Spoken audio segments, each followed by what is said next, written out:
जय हिंद दोस्तों, एक बार फिर से स्वागत है आप सभी का जीके जीएस के इम्पॉर्टेंट एमसीक्यू फॉर्मेट में। आज का ये टेस्ट पेपर होने वाला है, ठीक है ना। यहाँ पे देखो मैं पेन सिलेक्ट कर लेता हूँ।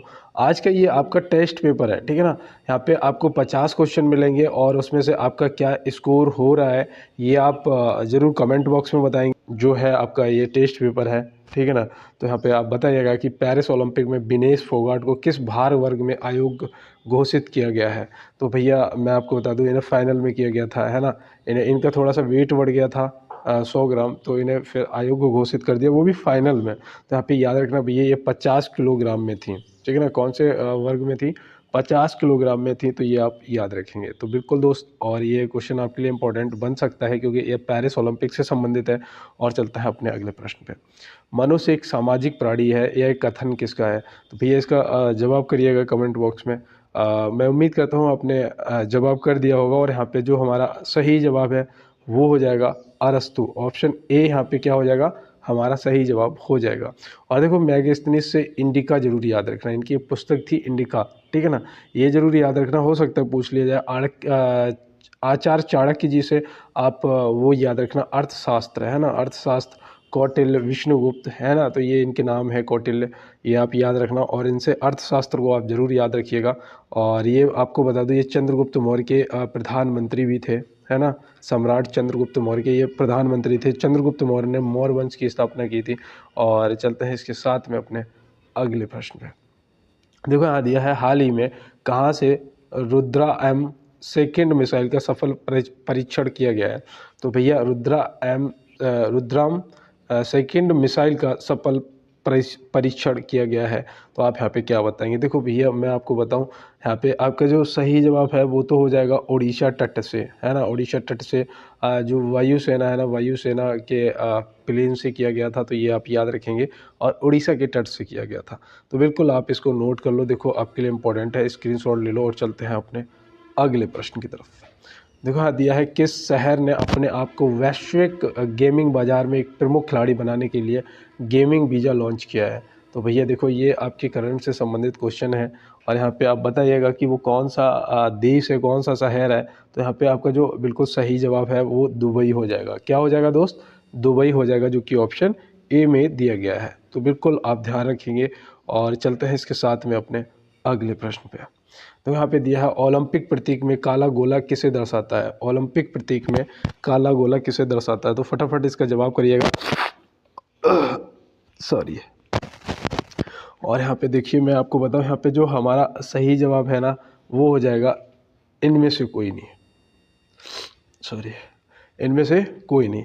क्योंकि पता है आपको, काला गोला जो है ना ये किसे दर्शाता है? तो याद रखना भैया, ये अफ्रीका को दर्शाता है। किसे दर्शाता है? अफ्रीका को दर्शाता है ना। देखो 5 गोले होते हैं ना, 1 2 3 ऐसे पड़े होते हैं ना, 5 गोले ओलंपिक में। तो ये जो 5 गोले हैं ना, इनका मतलब है इनमें अलग अलग सभी महाद्वीप हैं। देखो अफ्रीका महाद्वीप इधर आ गया, ऑस्ट्रेलिया जो है, ऑस्ट्रेलिया को पता है कौन सा गोला दर्शाता है? तो याद रखना भैया, अगर ऑस्ट्रेलिया पूछा जाएगा तो याद रखना हरा गोला। कौन सा? हरा। देखो लिख लो, ये चीज़ें आपके लिए इंपॉर्टेंट है मेरे भाई, ठीक है ना। यहाँ पे देखो अमेरिका जो है ना, अमेरिका को कौन सा गोला दर्शाता है? तो याद रखना भैया, लाल गोला दर्शाता है। कौन सा? लाल। एशिया महाद्वीप को कौन सा गोला दर्शाता है? तो एशिया महाद्वीप की अगर बात करेंगे तो याद रखना पीला गोला दर्शाता है। क्या? पीला गोला। देखो पीला गोला एशिया का, लाल गोला अमेरिका, और हरा गोला ऑस्ट्रेलिया, काला गोला गोला जो है वो हो जाएगा आपका अफ्रीका। अब यहाँ पे एक बच रहा आपका नीला गोला, है ना। एक नीला गोला भी तो होता है ना। नीला गोला जो है ये किससे संबंधित है? तो याद रखना भैया, ये यूरोप से है ना। देखो मैं सोच रहा हूँ कि ज़्यादा डिटेल ना करें, लेकिन कई चीज़ें ऐसी होती हैं जो मुझे लगता है कि आपको बताऊंगा तो आपको समझ आएगा। अगर कोई लिख रहा होगा तो उसे हेल्प मिलेगी। और देखो यहाँ दिया है, लोक कल्याणकारी राज्य की अवधारणा किस में निहित है? लोक कल्याणकारी राज्य की जो अवधारणा है वो किस में निहित है? तो आप यहाँ पे क्या बताएंगे? तो यहाँ पे ये आपका ये क्या हो जाएगा? राज्य की नीति के निदेशक सिद्धांतों के अंतर्गत। ऑप्शन सी यहाँ पे आपका सही जवाब हो जाएगा। सॉरी, यहाँ पे राजकीय नीति निर्देशक तत्व जो है आपका सही जवाब हो जाएंगे। और ये आप ध्यान रखेंगे। देखो ये पूछा जा सकता है, आर्टिकल भी याद रखना, ये कौन से आर्टिकल में मिलते हैं। तो यहाँ पे जो आपका आर्टिकल है वो ये आपके जो राज्य के नीति निर्देशक तत्व हैं, ये 36 से 51 तक मिलते हैं, ठीक है ना। तो ये आप आर्टिकल को भी ध्यान में रखेंगे। संवैधानिक उपचारों का अधिकार जो है ये 32 में है ना। चलते हैं इसके साथ में अपने अगले प्रश्न पे। और देखो आपका क्या स्कोर होगा आप जरूर कमेंट बॉक्स में बताइए। 7वां क्वेश्चन है, कितने सही हुए कितने गलत हुए आप कमेंट बॉक्स में साथ में बताते जाओ। और यहाँ पे देखो दिया है, स्पष्ट प्रतिध्वनि सुनने के लिए श्रोता एवं परावर्तक के बीच की दूरी होनी चाहिए। तो भैया देखो, स्पष्ट प्रतिध्वनि सुनने के लिए श्रोता एवं परावर्तक के बीच की दूरी क्या होनी चाहिए। देखो ये प्रश्न आपसे पूछा जा सकता है ना। सॉरी, आज बहुत तेज़ मुझे जुकाम और फीवर भी बहुत तेज़ है। अब यहाँ पे जो सही जवाब है वो हमारा 17 मीटर हो जाएगा। क्या हो जाएगा? 17 मीटर, ऑप्शन सी। आज आप लोगों के सपोर्ट की ज़रूरत है क्योंकि आज मेरी तबीयत सही नहीं है, लेकिन मैं फिर भी मैं चाहता हूँ कि आपकी क्लास जो है वो ना रुके, है ना। अब जब अगर ज़्यादा ही तबीयत गड़बड़ हो जाएगी तो फिर मजबूरी है, लेकिन मैं कोशिश करूँगा जब तक मेरी तबीयत थोड़ी भी अगर सही होगी तो मैं ज़रूर क्लास लेके आऊँगा।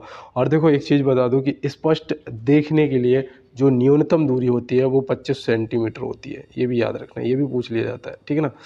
देखने के लिए जो न्यूनतम दूरी होती है वो होती है 25 सेंटीमीटर। इससे कम दूरी होगी तो आपको दिखेगा नहीं। और देखो 17 मीटर जो है ये न्यूनतम दूरी होती है। जो बोलता है और हम बैठ के सुनते हैं तो उनके बीच की जो दूरी है वो न्यूनतम 17 मीटर होनी चाहिए। तो बिल्कुल दोस्त, और चलते हैं अपने अगले प्रश्न पे। किसी विधेयक को धन विधेयक के रूप में कौन प्रमाणित करता है। तो किसी विधेयक को धन विधेयक के रूप में कौन प्रमाणित करता है। तो यहाँ पे ये मुझे लग रहा है इंग्लिश में तो गड़बड़ है ना। तो आप बताइएगा यहाँ पे आपका जो सही जवाब है वो क्या हो जाएगा।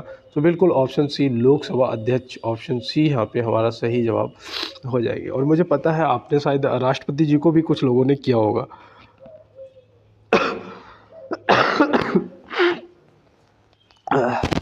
सॉरी। और चलते हैं दोस्त इसके साथ में अपने अगले प्रश्न की तरफ। यहाँ पे देखो दिया है, एनटीपीसी लिमिटेड ने एटीडी वेस्ट अवार्ड 2024 में कौन सा स्थान हासिल किया है। तो एनटीपीसी लिमिटेड ने एटीडी वेस्ट अवार्ड 2024 में कौन सा स्थान हासिल किया है। तो आप यहाँ पे क्या बताएंगे दोस्तों। याद रखना, जो एनटीपीसी है ना, नेशनल थर्मल पावर कॉरपोरेशन है ना।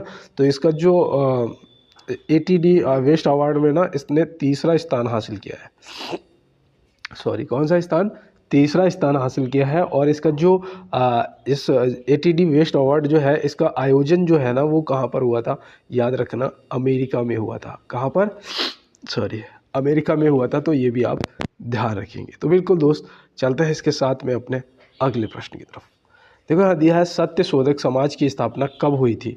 सत्य शोधक समाज की जो स्थापना है वो कब हुई थी। तो आप यहाँ पे क्या बताएंगे। और यहाँ पे ये भी दोस्त बताना है आपको कि किसने की थी। सॉरी, यहाँ पे आपको ये भी बताना है कि सत्य शोधक समाज की जो स्थापना है वो किसने की थी। तो यहाँ पे आप बताइएगा पहले तो ये हुई कब थी। तो यहाँ पे जो सही जवाब है वो 1873 हो जाएगा। और मुझे पता है आपने यही आंसर भी किया होगा, है ना। 1873 वो डेट थी 24 सितंबर 1873 में हुआ था। अब ये ज्योतिबा फूले जी ने की थी। किसने? ज्योतिबा फूले जी ने की थी इसकी स्थापना। तो ये भी आप ध्यान रखेंगे। और मैं आपको बता दूं यहाँ पे जो 1828 है ये डेट भी आपके लिए सॉरी ये साल भी आपके लिए इम्पोर्टेंट है कि इसमें ब्रह्म समाज की स्थापना हुई थी। किसकी? ब्रह्म समाज की। किसने की थी? राजा राम मोहन राय जी ने। किसने की थी? राजा राम मोहन राय जी ने। 1867 में बताओ किसकी स्थापना हुई थी। तो याद रखना, वेद समाज की स्थापना हुई थी। सॉरी, किसकी स्थापना हुई थी? वेद समाज की हुई थी 1867 में।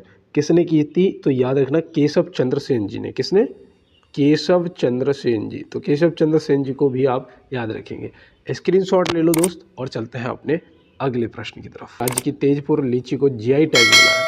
किस राज्य की तेजपुर लीची को जीआई टैग मिला है। तो आप यहाँ पे क्या बताएंगे। तो बिल्कुल दोस्त याद रखना, असम राज्य को मिला है।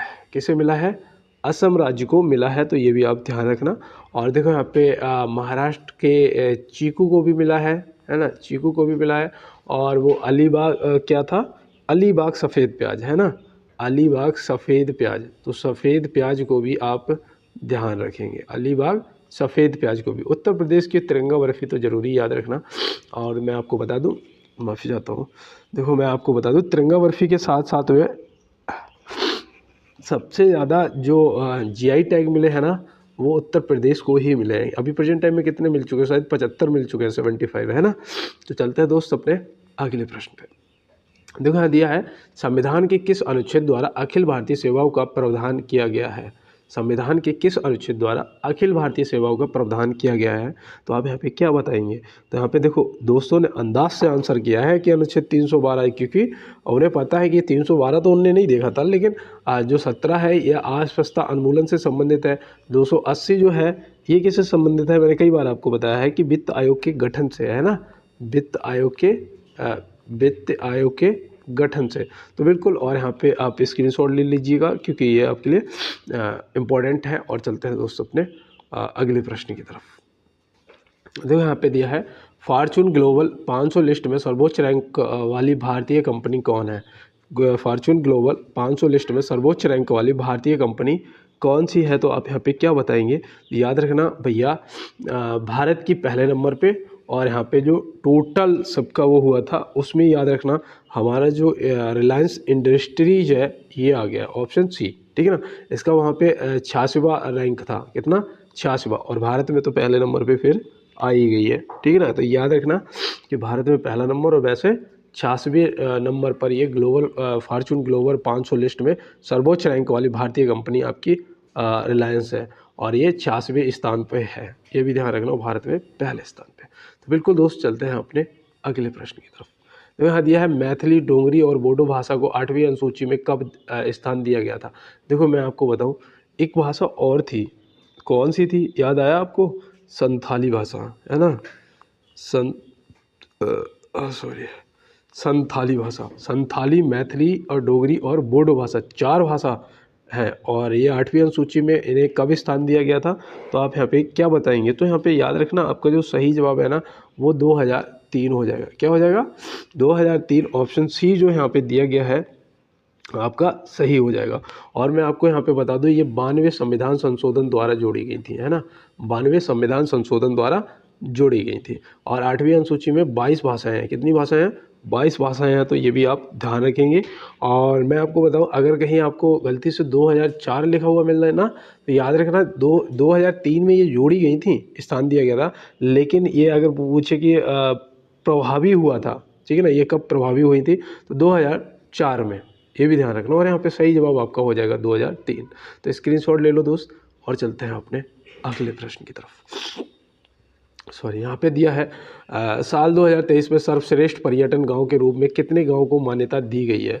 तो भैया ये टेस्ट पेपर है, देखो 15वां क्वेश्चन है, सोच समझ के जवाब करना दोस्त। अगर नहीं आंसर बताओ तो स्किप कर देना, लेकिन गलत जवाब मत करना, क्योंकि ये आदत पड़ जाएगी तो फिर यार पेपर में दिक्कत हो जाएगी। तो यहाँ पे सही जवाब आपका 35 गाँव हो जाएंगे, 35 जो गाँव हैं आपके यहाँ पे बिल्कुल सही जवाब हो जाएंगे। और चलते हैं दोस्त अपने अगले प्रश्न की तरफ। तो यहाँ पे दिया है कि भारतीय रेलवे का राष्ट्रीयकरण कब हुआ था। भारतीय रेलवे का जो राष्ट्रीयकरण है वो कब हुआ था, तो अब यहाँ पे क्या बताएंगे। तो याद रखना भैया, यहाँ पे जो हमारा सही जवाब है वो हो जाएगा 1951, ऑप्शन सी यहाँ पे हो जाएगा हमारा बिल्कुल दोस्त और राइट आंसर, ठीक है ना। कब हुआ था, 1951 में। और अगर आपसे पूछा जाएगा कि रेलवे बोर्ड की स्थापना कब हुई थी, बोर्ड की स्थापना पूछी जाएगी, तो आप क्या बताएंगे। तो याद रखना 1905 में बोर्ड की स्थापना हुई थी, 1905 में। और भारतीय रेलवे का जो राष्ट्रीयकरण हुआ था वो हुआ था 1951 में, ठीक है ना। तो इसको ध्यान रखना। और चलते हैं दोस्त अपने अगले प्रश्न की तरफ। सॉरी, यहाँ पे दिया है, भारतीय रेल की पहली विद्युत रेलगाड़ी कब चली थी। थोड़ा सा भाई को यार सपोर्ट कर दो एक बार, जो भी मेरे नए दोस्त जुड़े हैं क्लास को लाइक वाला बटन जरूर दबा दो। जो मेरे पुराने दोस्त हैं वो लाइक वाला बटन दबाते हैं, चैनल को सब्सक्राइब कर लेना। अगर नए जुड़े हो मेरे साथ में बेल आइकन को प्रेस कर देना।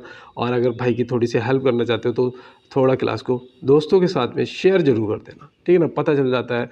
और बताना मुझे कमेंट बॉक्स में कि भैया मैंने क्लास को शेयर किया है।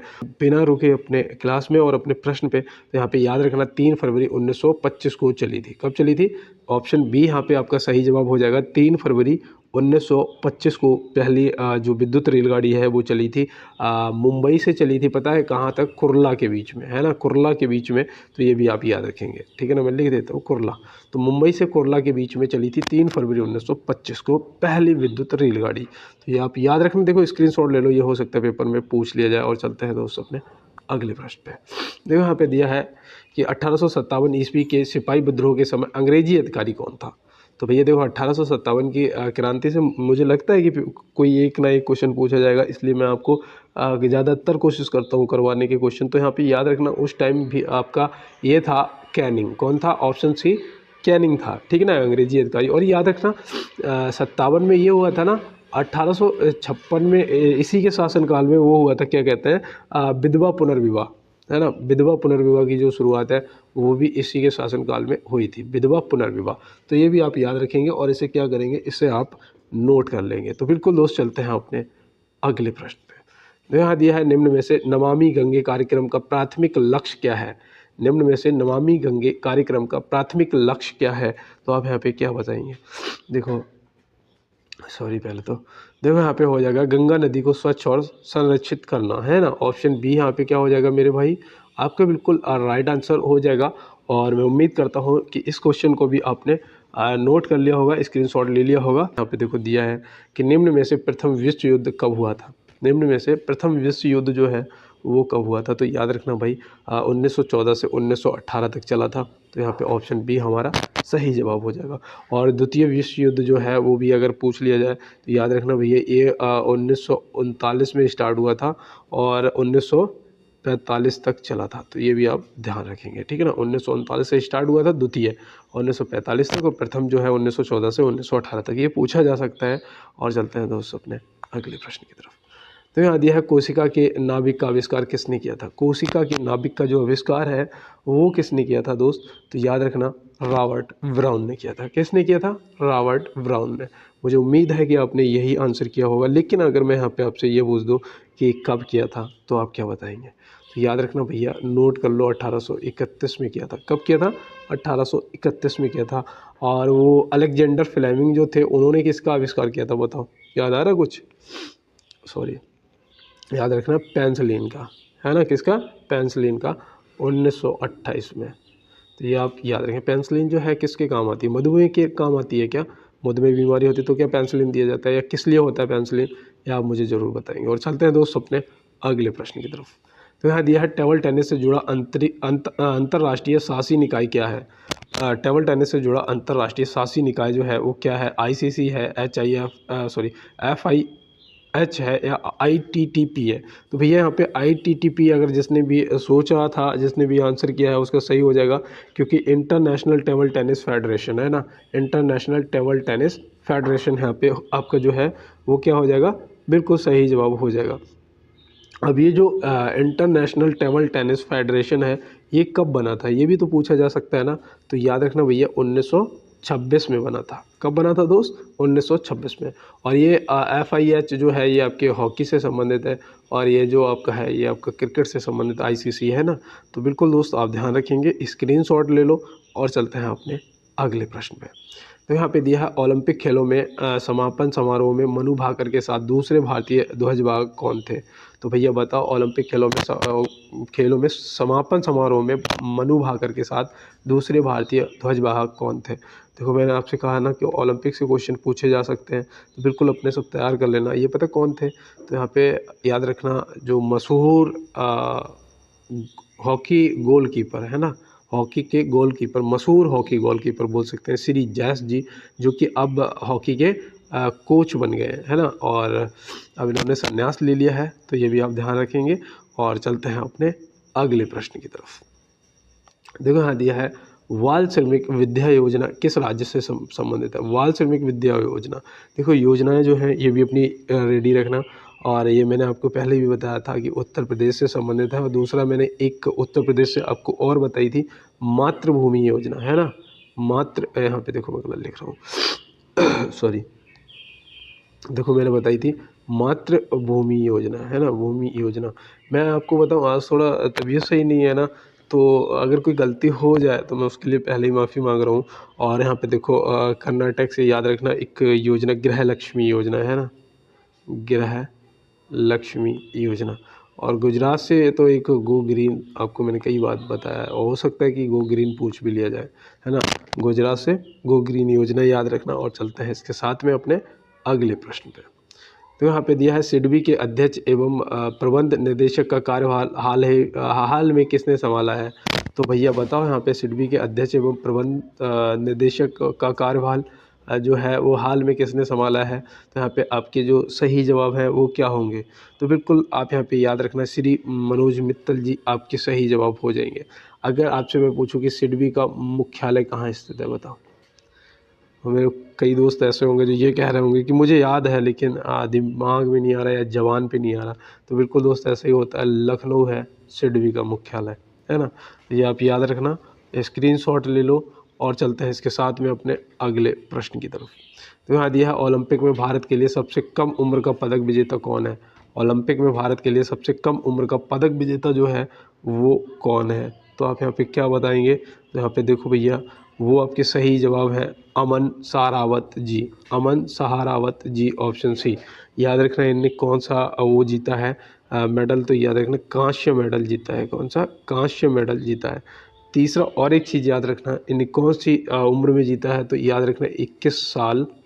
जब इन्होंने जीता था ना तो 21 साल 24 दिन के थे, ये भी आप ध्यान रखना। और पीवी सिंधु भी जो है उनने भी, उनका भी पहले रिकॉर्ड था लेकिन अब वो इनके नाम हो गया है, ठीक है ना। ये उनसे भी छोटे हैं, 21 साल 24 दिन के मात्र, और इन्होंने कांस्य पदक ओलंपिक से जीता है हमारे प्यारे भारत के लिए। तो बिल्कुल दोस्त, इनके लिए एक लाइक तो बनता है और आप लाइक वाला बटन दबाइएगा दोस्त। और चलते हैं अपने अगले प्रश्न पे। देखा दिया है कृषि का आविष्कार किस काल में हुआ था। कृषि का जो आविष्कार है वो किस काल में हुआ था, तो यहाँ पे हम क्या बताएंगे, तो याद रखना भैया वो हुआ था नव पाषाण युग में। कब हुआ था, नव पाषाण युग में। तो बिल्कुल यहाँ पे सही जवाब हमारा जो है नव पाषाण युग हो जाएगा।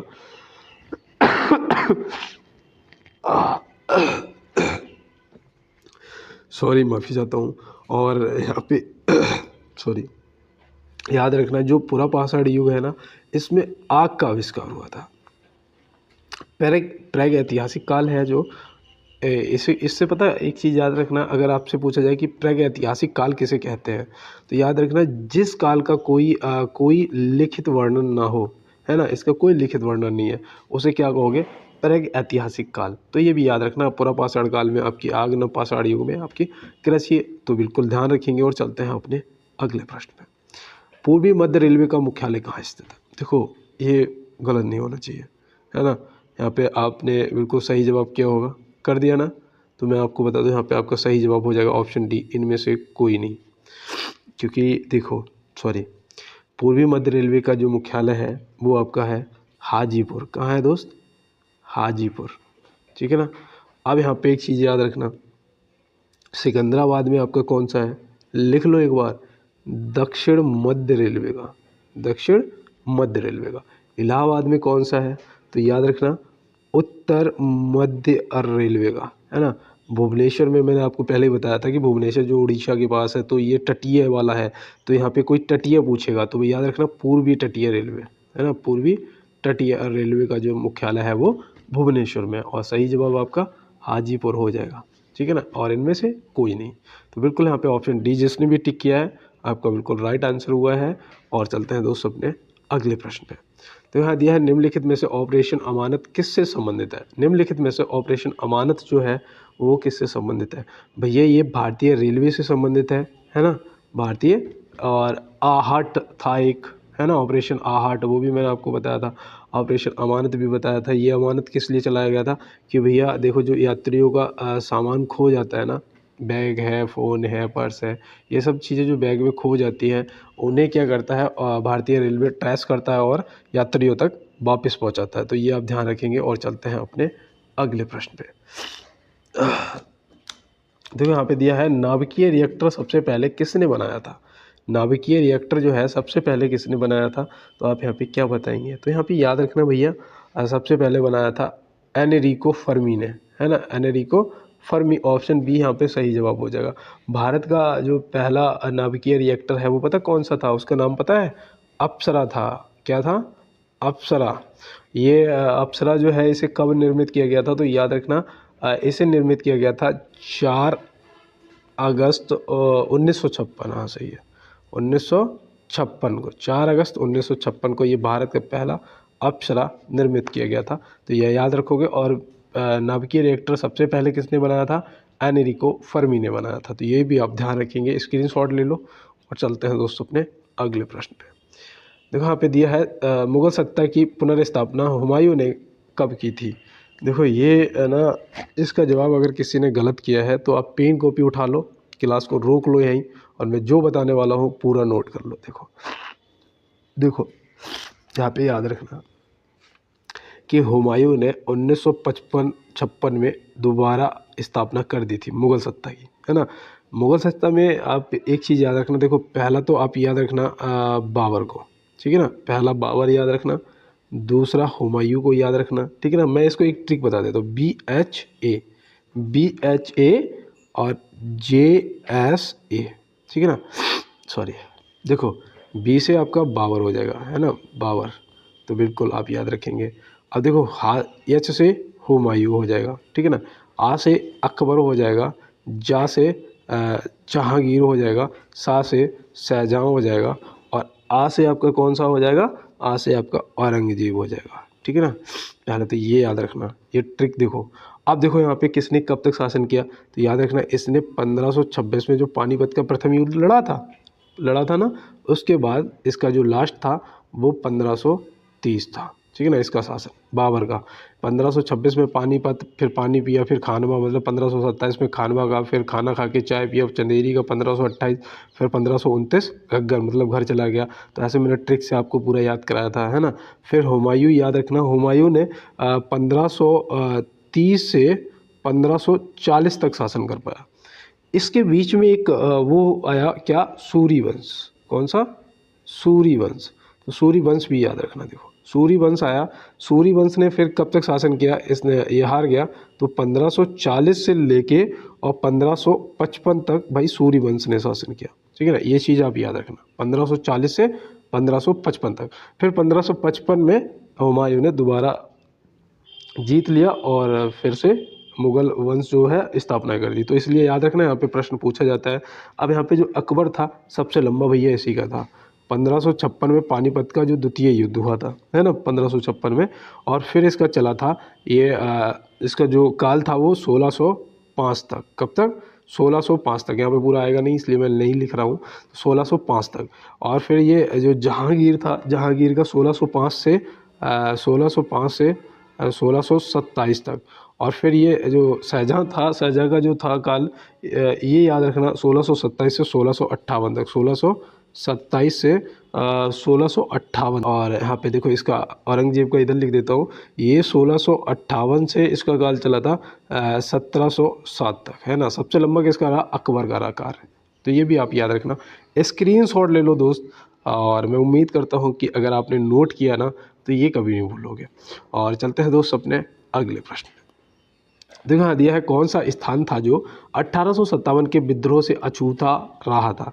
तो भैया वो स्थान पता क्या था, मैंने से काफ़ी चेक किया, कहीं मुझे मद्रास लिखा हुआ मिला, और फिर जब मैंने गूगल पे चेक किया तो मुझे वहाँ पे अयोध्या भी मिला, है ना। तो मैंने ऑप्शन सी दे दिया यहाँ पे, अयोध्या, आप टिक करिएगा। और देखो 1857 की जो क्रांति है ये किस दिन स्टार्ट हुई थी, तो याद रखना 10 मई 1857, है ना। कहाँ से, मेरठ से, है ना, मेरठ से। मंगल पांडे जी पहले व्यक्ति थे जिन्होंने ये विद्रोह स्टार्ट किया था, है ना, 1857, याद रखना। इसमें पता है आपके जो दक्षिण भारत है ना, दक्षिण भारत ये अछूता रहा था इस क्रांति से। जैसे कि आपका हैदराबाद है, मैसूर है, कश्मीर है, ऐसी जो बड़ी रियासतें थी ना, जो बड़ी रियासतें थी, इन्होंने इसमें भाग नहीं लिया था। तो आप याद रखना, ठीक है ना दोस्त। तो चलते हैं अपने इसके साथ अगले प्रश्न की तरफ और देखते हैं हमारा अगला प्रश्न क्या है। तो यहाँ दिया, भारतीय संविधान के किस भाग में संघीय न्यायपालिका का उल्लेख है। भारतीय संविधान के किस भाग में संघीय न्यायपालिका का उल्लेख है। तो देखो गलत मत करना, यहाँ पे सही जवाब जो है भाग 5 हो जाएगा। क्या हो जाएगा, भाग 5। ऑप्शन सी यहाँ पे आपका सही जवाब हो जाएगा। आर्टिकल भी याद रखना कौन से आर्टिकल में दिया गया है, तो यहाँ पे आर्टिकल 124 से लेके आपकी 147 तक, है ना, 147 तक यहाँ पे लिख देता हूँ। 124 से लेके 147 तक आपको मिल जाएंगे भाग 5 में, तो ये भी आप ध्यान रखेंगे। तो चलते हैं इसके साथ में अपने अगले प्रश्न पे। तो यहाँ दिया है, भारत का पहला ऑन्कोलॉजी प्रयोगशाला को कहाँ स्थापित किया गया है। भारत का पहला ऑन्कोलॉजी प्रयोगशाला को कहाँ स्थापित किया गया है, तो आप यहाँ पे क्या बताएंगे। तो याद रखना भैया, सॉरी, ये केरल में किया गया। ये पता क्या है, ऑन्कोलॉजी क्या होता है बताओ। तो यहाँ पे याद रखना ये एक भैया कैंसर है ना, कैंसर संबंधित है, तो ये भी आप याद रखेंगे। और ये केरल में स्थापित किया गया है। चलते हैं इसके साथ में अपने अगले प्रश्न पे। किस जैन महासंगति में जैन धर्म दो भागों में विभाजित किया गया था? तो किस जैन महासंगति में जैन धर्म को दो भागों में विभाजित किया गया था? तो यहाँ पे आप क्या बताएंगे?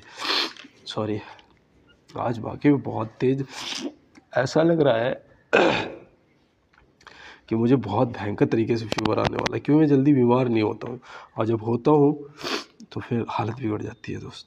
और यहाँ पे देखो दिया है, किस जैन महासंगति में जैन धर्म दो भागों में। अरे भैया ये प्रथम जैन संगति थी, प्रथम जैन संगति थी। और ये कहाँ पर हुई थी बताओ? ये पहली वाली पाटलिपुत्र में हुई थी ना। मैं देखो ये सब बताता रहता हूँ आपको, पाटलिपुत्र। और ये पता है दो भागों में बट गया था, सॉरी दो भागों, एक था श्वेतांबर है ना, श्वेतांबर, और एक थे दिगंबर। तो ये भी आप ध्यान रखेंगे, श्वेतांबर और दिगंबर दो भागों में विभाजित हो गया था। और चलते हैं इसके साथ में अपने अगले प्रश्न में। तो यहाँ दिया, भारत के पहले 5G निजी नेटवर्क का सफल परीक्षण किस टेलीकॉम कंपनी द्वारा किया गया है? सॉरी, भारत के पहले 5G निजी नेटवर्क का सफल परीक्षण किस टेलीकॉम कंपनी द्वारा किया गया है? तो यहाँ पे आप क्या बताएंगे? तो यहाँ पे याद रखना आपका भारतीय एयरटेल हो जाएगा बिल्कुल सही जवाब, ऑप्शन सी। अब कुछ दोस्तों ने यहाँ पे जियो को भी टिक किया होगा, है ना, सॉरी। तो यहाँ पे जियो नहीं, भारतीय एयरटेल हो जाएगा आपका बिल्कुल सही जवाब। और चलते हैं अपने अगले प्रश्न पे। तो यहाँ दिया है, अंतर्राष्ट्रीय बौद्धिक संपदा सूचकांक 2023 में भारत का स्थान क्या है? तो भैया यहाँ पे आप क्या बताएंगे? तो यहाँ पे बिल्कुल आपका जो सही जवाब है आपने टिक कर दिया है 42, 42वां यहाँ सही जवाब हो जाएगा। और पहले स्थान पे है अमेरिका। कौन है? अमेरिका। तो ये भी आप ध्यान रखेंगे। तो चलते हैं दोस्त, यहाँ पे कुछ दोस्त हैं 39वां भी बता रहे हैं, लेकिन वो गलत है। चलते हैं दोस्त अपने अगले प्रश्न पे। सॉरी,